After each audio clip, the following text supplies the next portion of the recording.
talk to you about popcorn. Chris, Hey, what are you doing? eating popcorn. Hey, really though, this is the only popcorn you should have in your house.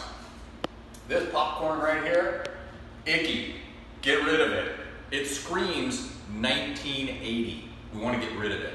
So, before you put your house on the market, truly consider removing, if you have popcorn on your ceilings, hire somebody to get rid of it. It's very inexpensive. It's an easy upgrade, and it'll make your house look new, fresh, contemporary, and it'll get you more money for your house in the long run. I have a question for you. Yes. So I know that there are people watching this right now that probably do have popcorn ceilings and they want to add that extra value to their house.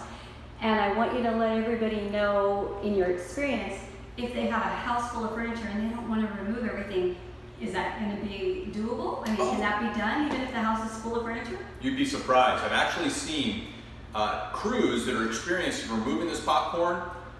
They can come in, they can clean out a room, they can actually cover all of your furniture, protect all of your furniture, they cover it, they take care of it, they remove the popcorn. Guys, we're talking in less than probably 10-15 minutes for this 10 by 13 room. 10-15 minutes, it's gone. They come back, they spray a texture coat on it, and it looks sweet. Plus, it increases the value of your home. Thanks, great advice.